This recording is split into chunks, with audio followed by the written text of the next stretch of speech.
Wajuma pedu enim. Asante so kai. Wajuma pano enim sa asante be kai. Wajuma so. Me de paya na de biara mebo amano. Me say yen nanan mo de yesi yenye mo yi bi yenka ho yenhye jesi ni bi yenye hwe. Nti ayireyira. Ani chibuo de bebem. Nti yireyira. Said you see can nanan mo nyina ye to aba. Nti agya ye nyina ekoduru ho a ye hwe adwuma pa so ne ye de ato. The no an e de empire an mebo amano. Mmea baabia wo ye adwuma koduro nyina no. Wo mane manfo no cheche mu manipa hunu ne ye. Na ni nyina aka ho ne be me hunu adwuma pa wa ye da wani mu. But hold on. Okay, so no problem. I'm introducing now refer to me come me. Wadaroma. Musa Bobium. Okay. I'm Pedum Pacho, Sabobium now over the chai, and then also no nyaka ni. Media. But Media. Too much. Wajuma pedu enim. Asante so kai. Wajuma pano enim sa asante be kai. Wajuma so. Me de paya na de biara mebo amano. Me say yen nanan mo de yesi yenye mo yi bi yenka ho yenhye jesi ni bi yenye hwe. Nti ayireyira. Ani chibuo de bebem. Nti yireyira. Said you see can nanan mo nyina ye to aba. Nti agya ye nyina ekoduru ho a ye hwe adwuma pa so ne ye de ato. The no an e de empire an mebo amano. Mmea baabia wo ye adwuma koduro nyina no. Wo mane manfo no cheche mu manipa hunu ne ye. Na ni nyina aka ho ne be me hunu adwuma pa wa ye da wani mu. Pacho Sabre be na. I'm trying. The person you convinced. It's 3 times. Baby tie. Wajuma pedu enim. Asante so kai. Wajuma pano enim sa asante be kai. Wajuma so. Me de paya na de biara mebo amano. Me say yen nanan mo de yesi yenye mo yi bi yenka ho yenhye jesi ni bi yenye hwe. Nti ayireyira. Ani chibuo de bebem. Nti yireyira. Said you see can nanan mo nyina ye to aba. Nti agya ye nyina ekoduru ho a ye hwe adwuma pa so ne ye de ato. The no an e de empire an mebo amano. Mmea baabia wo ye adwuma koduro nyina no. Wo mane manfo no cheche mu manipa hunu ne ye. Na ni nyina aka ho ne be me hunu adwuma pa wa ye da wani mu. Well, we are back. Yeah. Nyamiadum bibia boko. Who from which part of Ghana? What's me from which part of Ghana? Greater Accra. No, specific. Who's the madam for Gideon Ikwe? Because me free. Oh, me free Charles Sudoku. Because my no crack me say Accra and say you. Oh yeah. You are different. Me free Charles Sudoku. I see. What about Kwaba? You come on. When no Charles Sudoku. Charles Sudoku ya hifa. Wa she.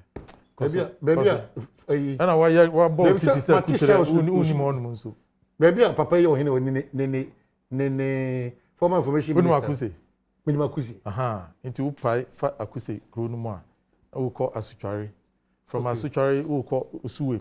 Okay. Yeah, a honor. No more information. Baby, a Pupono one. But more information minister be say when you famous or Nene. Yeah. That's my Gizo. My Gizo. My Gizo. Yeah. Okay. All right. Well, quickly, I'm saying Gebeshe ye IPAC asina. Also no, as I say, Odin Chimuni be na media. Oh no, minkan Chimuni bia. Also media yaji topic a opese we dey start no first starting yanko. Wadaruma. We dey be nifi kebi. And so the topic as them share. And so na dey oni ba IPAC need you come. Okay, and the yanko. Say the electoral commission for be fee. Okay. After the mo tin your ma say, je na mo ka no. Omo te wase nti. So we show our criteria say IPAC meetings will be very peaceful for better electoral outcomes.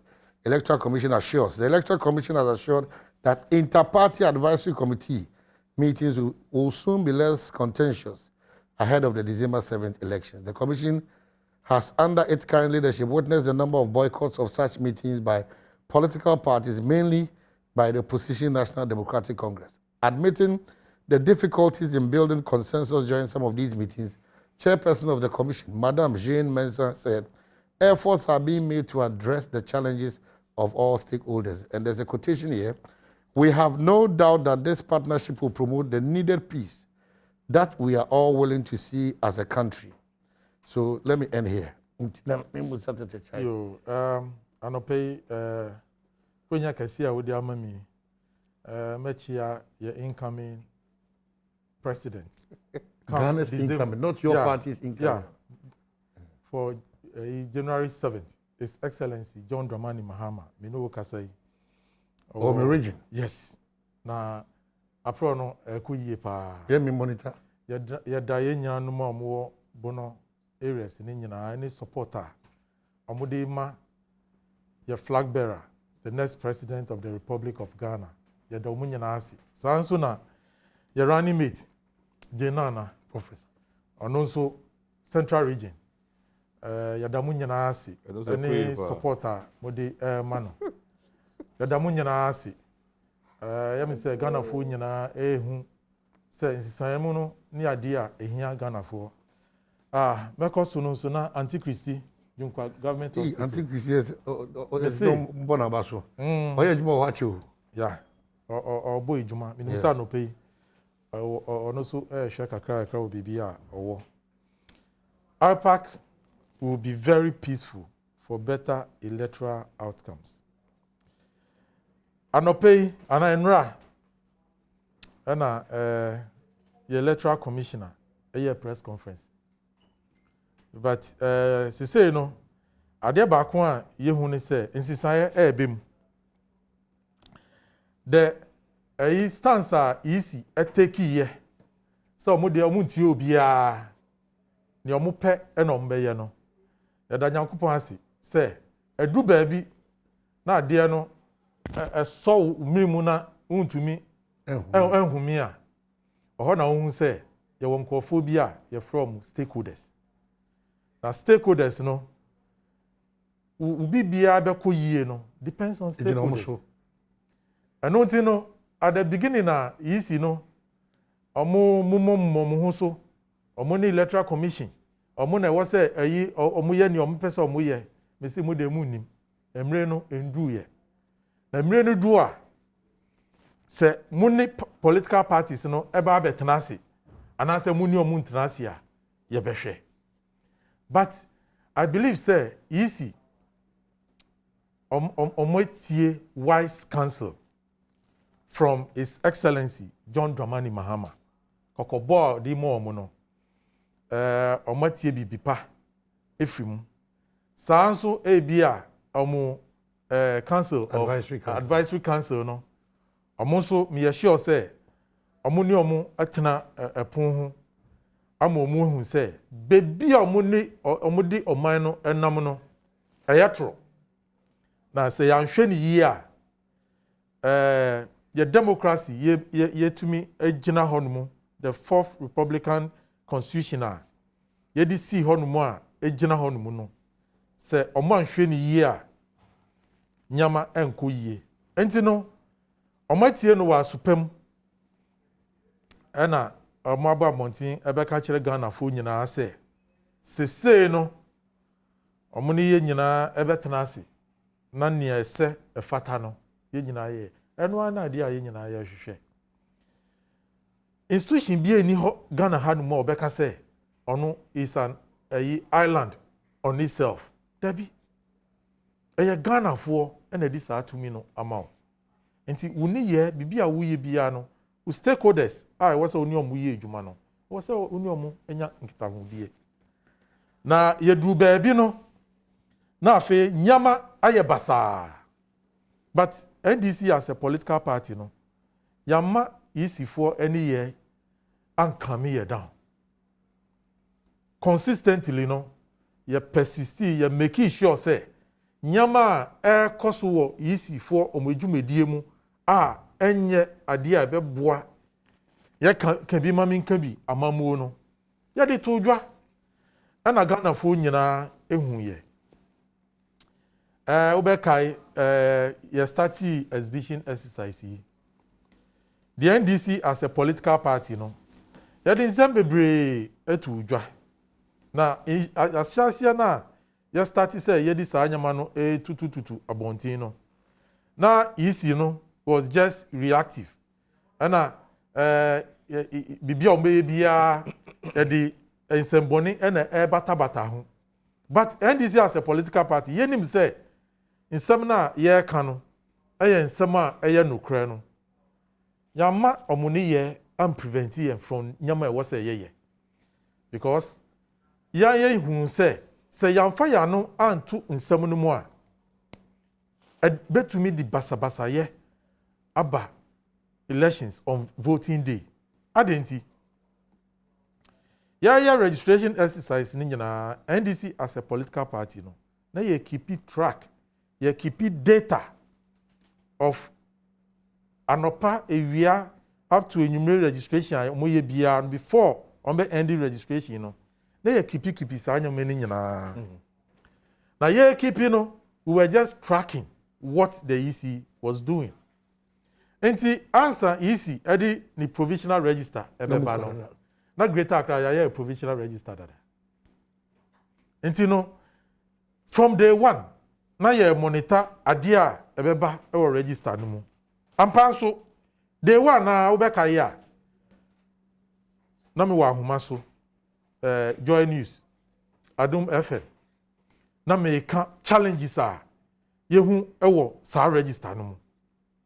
Ya ka no behu na manfo ya de na ye pese ye you say na pese ye awa Silviano easy ono so di na no betu mu na ye ka no enya no kra MPD wo register no mu the basa minya at the end of the day no near NDC kan no enya no ana be mu no day one you can say nkofo ye nkofo din bebre or registers no mu enye ashama pe Ablekuma West Ladade Kotopon Krowo almost all the constituencies minyo ekura na o ka kire himself no kura ni constituency na ye yibi efrim nti entrobe na NDC try what you see but we were proactive because we were monitoring what the EC was doing. Because EC na ye na adwin say ye de ye asem de omumfa nye ejuma. Nti we had to police the system no from behind. Near making sure say ye be protect the interests of every Ghanaian who register. Registration hwe ni Ghana for fe months or more register. Under COVID.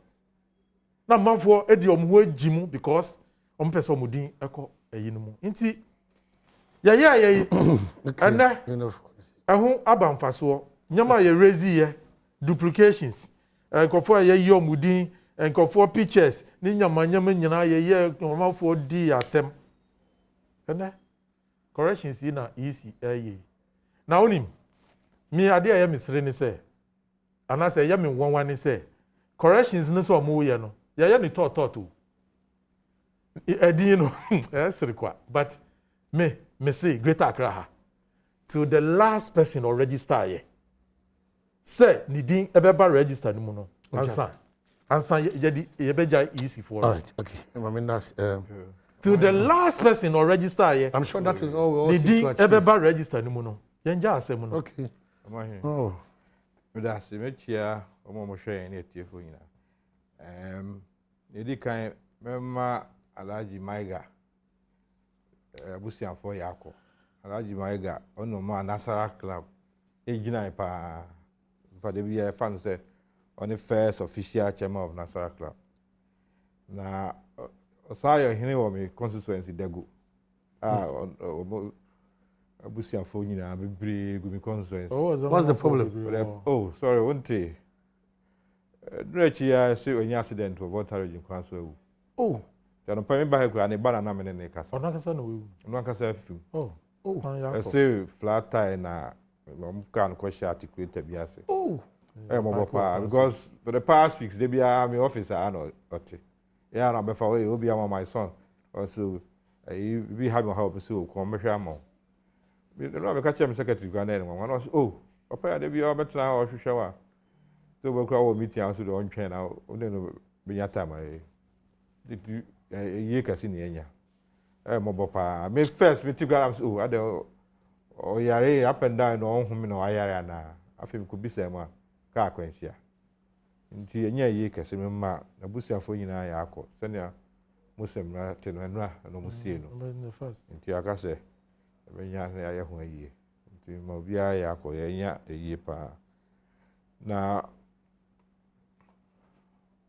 nia mini AK electoral commission me nya me adawroma ene MPP for adawroma IPAC a committee na for almost 10 years ni from Jacob Bilam to time na me represent MPP for IPAC gana Dr. Frejan ye EC chair na me ko IPAC Charlotte so ba na me ko IPAC energy men saba me da so ko IPAC na me dey me hu se asembia wo ho indeed me kai se your opposition am gaje say say me hu IPAC a che so na mo opposition for na nyama na maji IPAC aboso am say sa ene desire ya the reality is say new commission by commission new in the sense that James and 2 deputies be kan there was some ye bia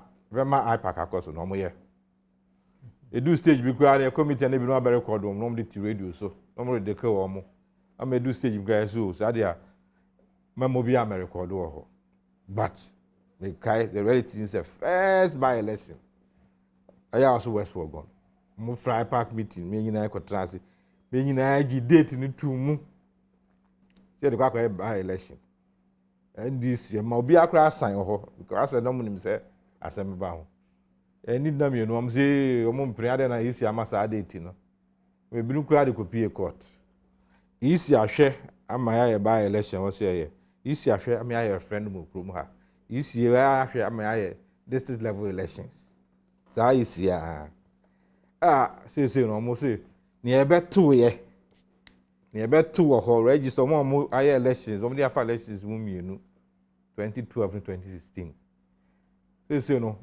ye from mo say mo me entrance no o say machines ni nyina enye papa kire esesa na ye mo ma asa anye na say we be biem because ye buy no mo ye hu nsem bebre ya ekoso ye ni nye ho ebi ni say even code kura mo ngwa na mo kura code no odi ti abrochi kura na mo kura na kura code no data center ni access ho ye IT session say egu ye ka say machines keke kura mo service I'm say they ntwin yo I'm say we about 200,000 now there I'm say ntwin ye go for about 4 million I'm say I'm hwa sika say no ma say o mbebiem enu keka ye be registration fufuro ekoya akopie Supreme Court ana go for refi omo so mo mpene apart from say court Supreme Court no hu demonstration any threats nipa bewu ene ne besi emoja besi try so me frustrate isi sa Copy's advisory team you grab them, advisory team by me carry some free major stakeholders meeting.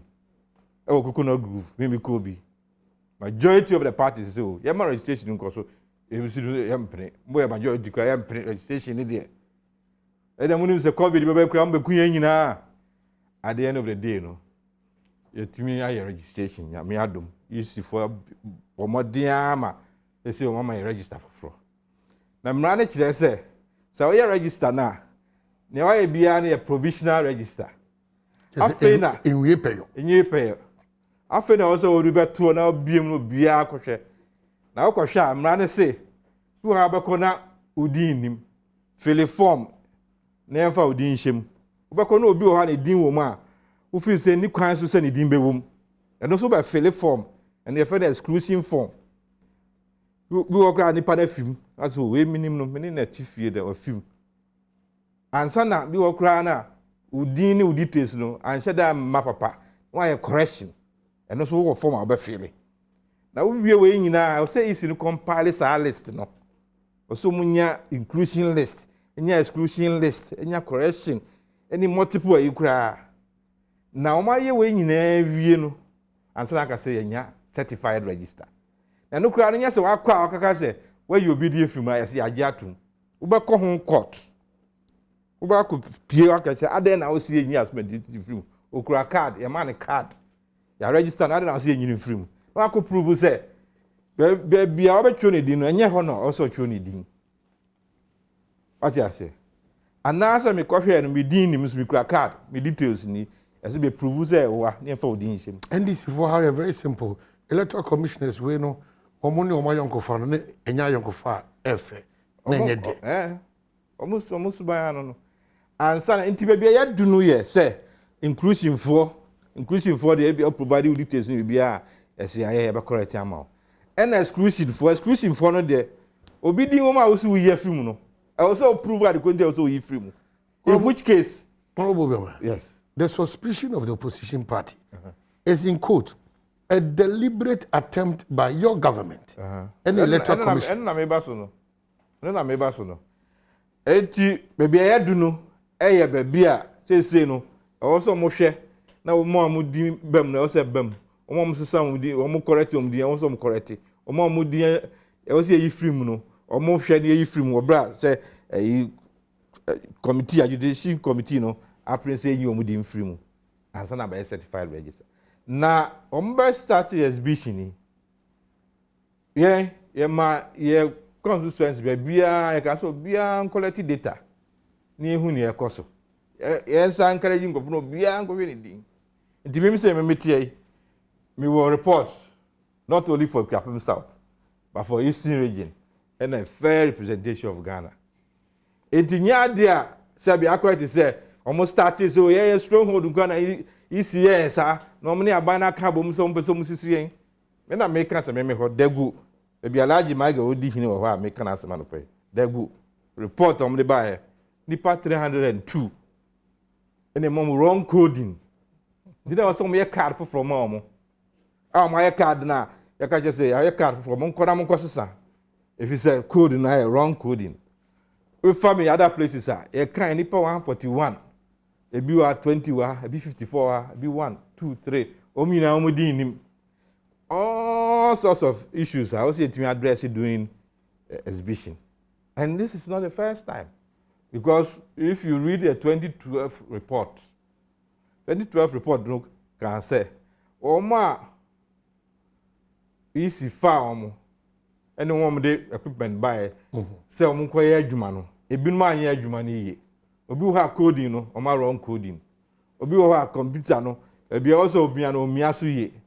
The full report by mom can say so fa be bit say mom say omudi ni me fa nhema number ne wo ho over 7,000 fa mom say yenyi omudi mfiri mu a number ne wo ho over 7,000 fa mom say yenye correction mistakes are bomb di minimum na if 200,000 and I say is year card for into the 2012 scenario no I no kra no say ye sha se entem ne no ma no enu bi na esi no but 2012 ya ngase isi asheda so mu wie mama aban awoso ya ngase isi ejuma mo ye no omo ani da ho say na mo bi what we said is say you follow CI no as we say ye CI 91 a ye de registration no enum na exhibition no so ye follow na nyina ye tie ho ase do stage bi a ye fa ndi duplication no party reps obi ati hobi say after no to be the chairman when kola we any more almost at the 18 eso so be am fill form see nyom di mfiri ma me anga sam to be nyom di mfiri it be ho na multiple there so o ma call register machine achi o say multiple registration we can start to go akwa bi because no mentor or call around the way ya so register by 40 times multiple registration a bag after front page. So do have no change in the do have no change in the do have change in machine for a code do center no say na call go on fingerprints sign also e wo krum ha e no me ya no we free into these things no e see na e can so ma e nyina e go through process because sabi we betra we press conference de nipa na e din ni mu no enko shame wan ko fill form ni din na me shem nipa na pese yi ni din free mu so wan ko fill form say me wa dance ese yin di free mu ye yin free mu. You agree to that point? Listen, that is what the law is. You agree to that point? That is what the law is. It is not about the press conference. Hold on. It's about ensuring say That's what the law is. Minya, he's getting it wrong. What do you mean I'm getting it wrong? Who that We are right. Right now. What you see that they say because the brother say a provisional register no. You see make us a political parties. You can see a provisional register manwa. And them have a time near Hoka. To be a for pen drive mra. Near Primus. Namunko print.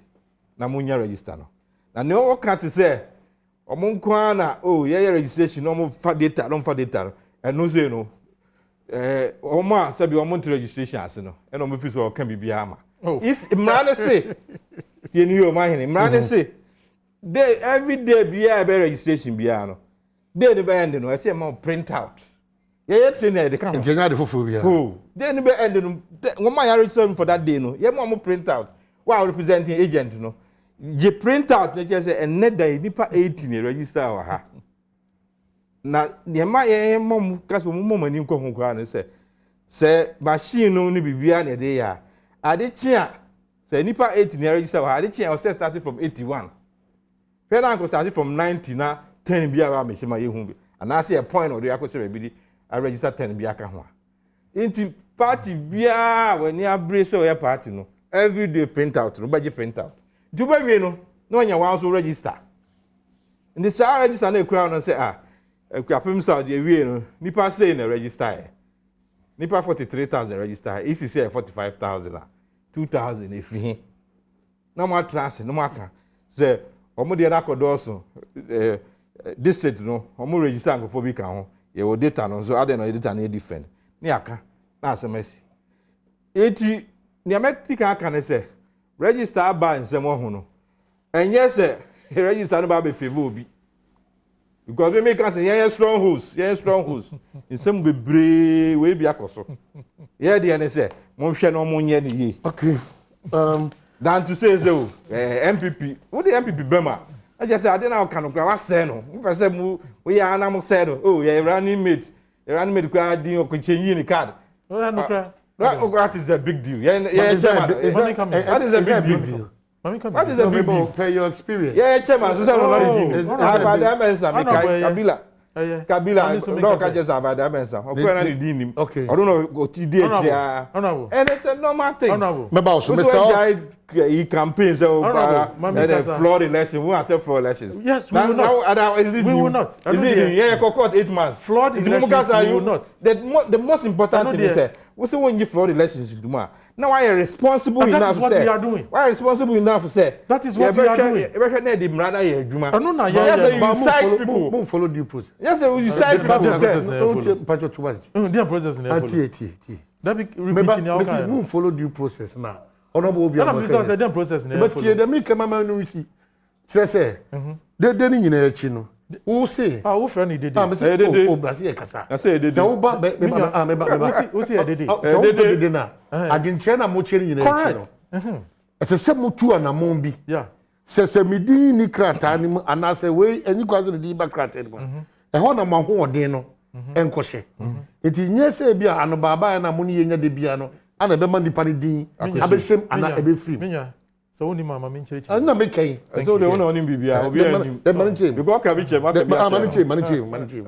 So our experience. The experience.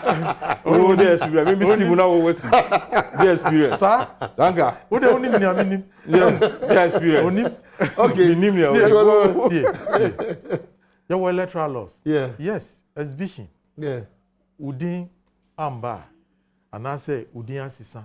And I asisa bibi wo age. Ubi biemu. Mra ni ma hu kwan eko make sure say you correct sa nyama ye nyina ye ti ase but nia me ane wu enim eye se wudin ni register ni mu one call polling station anko check it and ono onim from history exhibition from history TMU exhibition from history actually say nkofo mo ko check no sometimes they do 10%. Any true.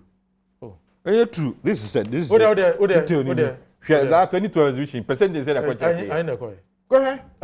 Maybe come on one can. Me say I know ko. 2012 percentage ahinde 63.7%. And only 10%, no. Fine. And only 10%. 63.7%. We don't have can radios, no can no be and challenge you. Now the say 10%, maybe 10%. These are the details. Me say wakasama 2012. Oh, honorable.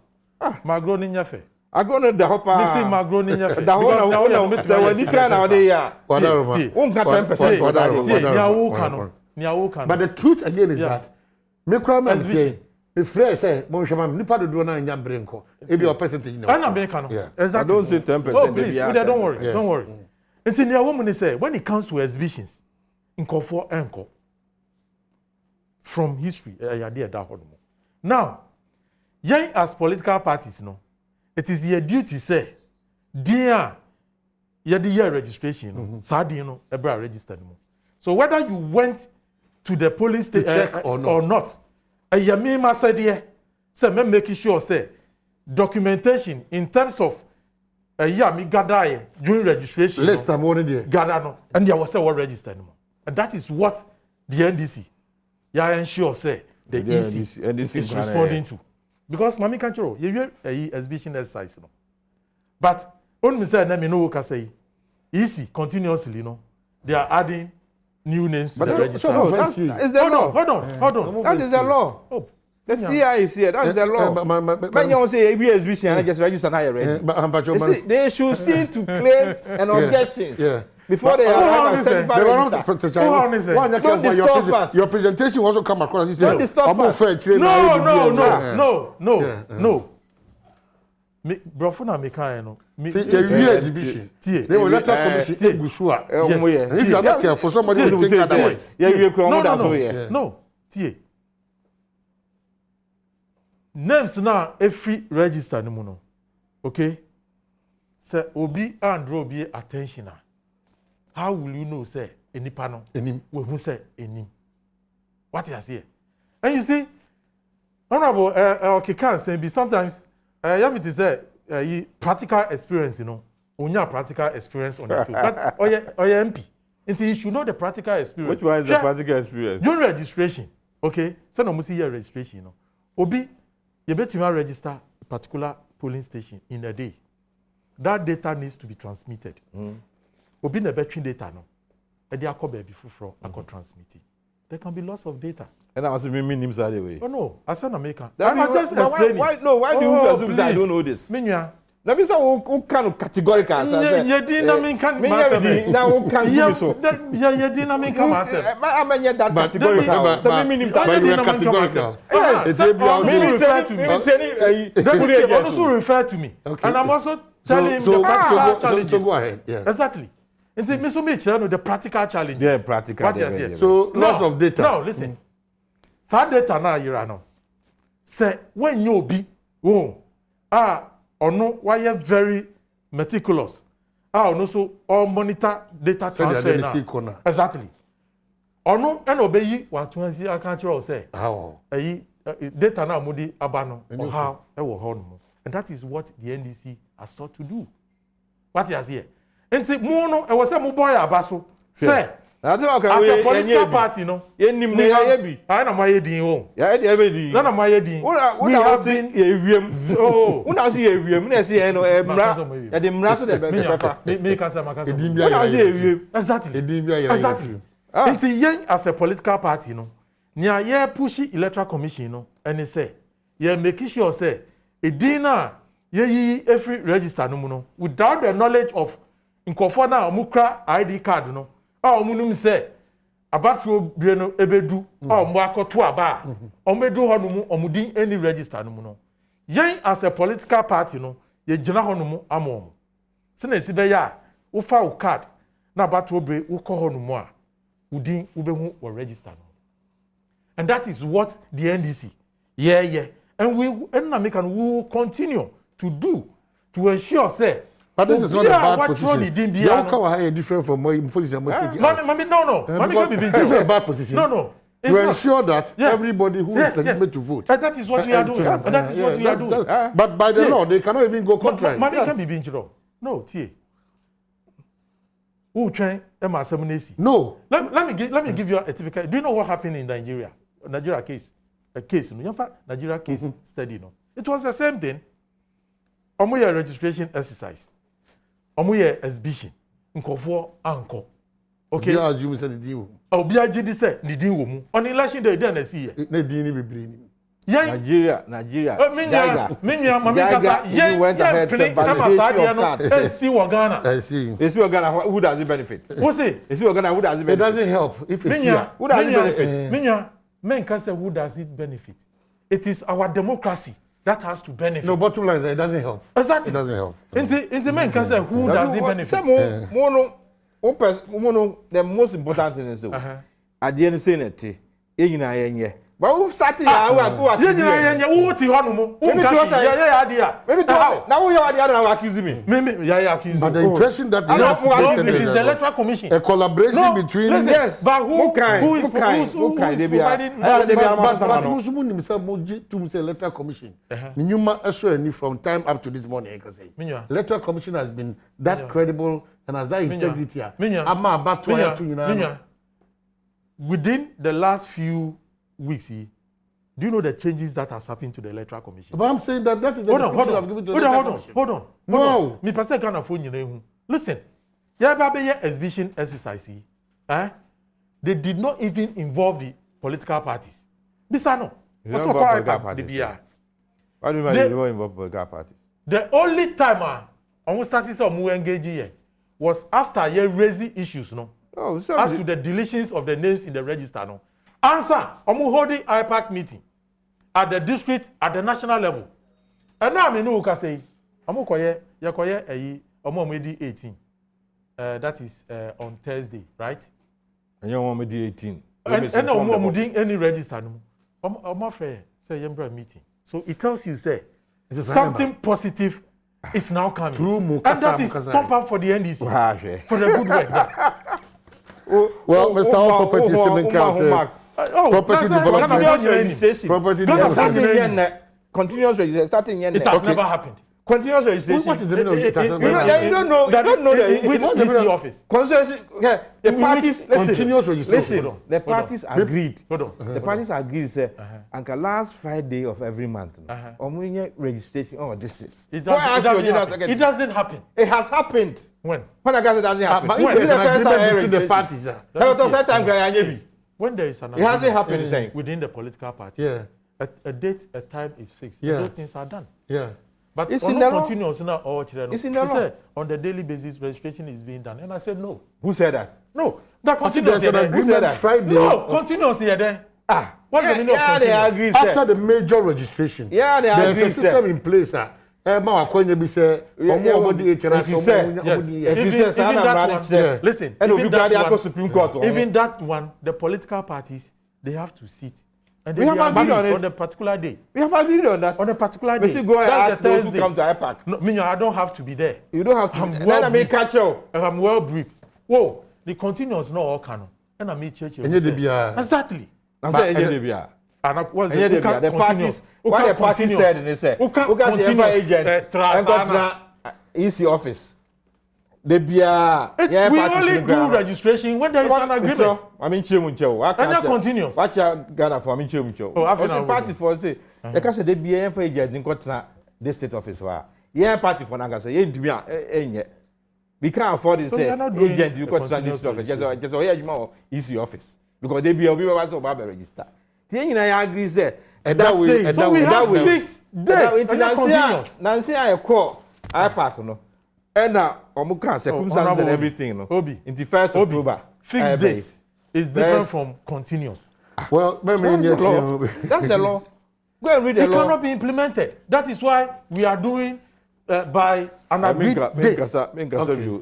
So, bottom line is that. What's the continuous? Now then I'm agree say any last Friday of every month. Specific date. Exactly. Okay, yes, so we all agree. Mr. All Property Simon Kosonka was saying property development, estate management, private sales, and as a consultation advisory services for and Sasini Adan say old tones up as Omotomawa. Mr. All Properties Limited. Friend 0248 500 495 and 0500 042 966 now known in Kaza. Sounds America's admission is still in progress. St. Andrews SHS 1 and 2 akwanya kese da ho edema one campus is no asin for Suman Kasim don't call no free na sehwe asanwe so phone number is 0244696911 and 0207891004 now ntimi one enkasa ebra kanetia ntino we need to wrap up but maybe say after for me ni bitima be ma me wrap up 0302211701 equity 4 0302211701 equity 4. Have we been serious as a country with regards to this sessionist issues? Let me I can say the MPP abino in terms of your national security, it seems they are not up to the tax. Oh, what I say? They are not up to the tax. Minya, Ushe, I also West Wagon. Ushe, yeah, Ushe, yeah, Ushe. yeah. You saw the way our government only she mayhem, only she on the own citizens. It was swift. You saw the way they did it. Are they starting here? Yansha time sa secessionist groups no almost started say omoma aban warning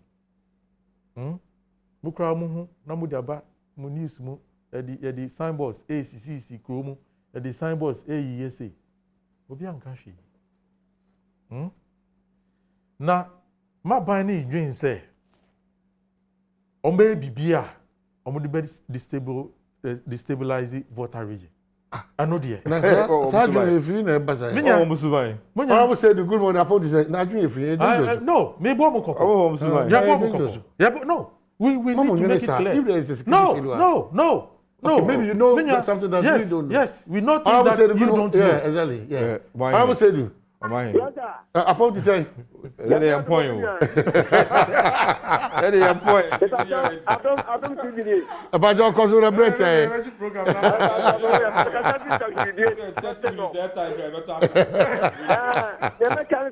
Yeah. Party exhibition there. And I say that about so since time immemorial, you will be out there. It is the million this in the Canada. But and yet the first time will be a question or exhibition when you have said you can by the way there and then you can. Okay. All right. Kwame menu. Kwame match up to say. Yeah, hello. Kwame up to say. Now, Adum Namoso. It's your Kwame. Make us a free Kumasi. Yeah. No, some say, Namian Kro, Ghana politicians, no, you're serious, near drain or my home. Say, you know, be a person to come on Ghana first. Oh, ever about to ask me, as I say, NDC phone himself, you was here trading, as I do call delay. I didn't there, Bayadi. Emma di ko twitwa court ama afei ebi a kira court ma order say ye nya de na afei emre na ide awi isi afei omo akro ya ta ba be ka say ye nya reforms ye ti be say bi ni na se nim say ade no ehu hia ye nyina MPP na ndc ni no mo nka mo no nya ba ko na ye ma ga na nkan kro. Yeah, that's a lot of the calls but baby akofa but very interesting. We'll see. This is your final warning. Also, there shouldn't be any. But give your final warning. There shouldn't be any attempt by one. Me say, oh, the attempt to make voter region an unstable place. By who? To give, by the actions and inactions of government. Wow. By the actions and inactions of government. What is here? Never in the history of our country, ni CA, ABAC da. What is here? Your national security, no matter. No matter. Na de mutu ye no. No matter. What can say? Minwe, mami. It's my turn. You know I'm NDC for. I was so Ghana for who say. So be a mamuno and yet a grudi. And no kind as yet dibu mine. And I pay my MDC for MPC Nibi. I'm so buying sorry. Near Mwana Sade and Sano. na ba befa nyina also tia say MPP for na abo mu trim so be creating instability in Volta region. In the first place, in the first place, sa homeland security for yi. Omo ba anya na o. Of course. Mu under mu 8 years, ya anti say machi obi ba kokra da. And omo 8 years. Oma hinu wi apa gugu. 17th August 2016. Nkofo ekoya press conference. Eka somba by 2017 omba declare independence after Western Togoland. Nkofo di omo amkoya press conference omo nim ombi bia wo ya anti se achi nipa ba kokra. Yen ene by February ya dey start chichi omo. February eno omkoya another press conference. Na echi omo. Sa papa bi no ene echi ni first. Eno March 6 almost that is almost your flag no no if you ya chi on ya chi 200 I also was time no but the child wa baby you time ya chi 200 ya chi on ma look one come military training hey so one come military training one come military training yeah fair so the brother ya fair am ye kwa chi on ya kwa chi on yo mo army the peace of the water army din na erukutu nkofo tumi no se no na ye do army nti echi obi wo ha 20 year 1 year musam na wo obi mo ha o se yi tumi no omusam and the mo time mo twi twi ba kokra the peace of the water region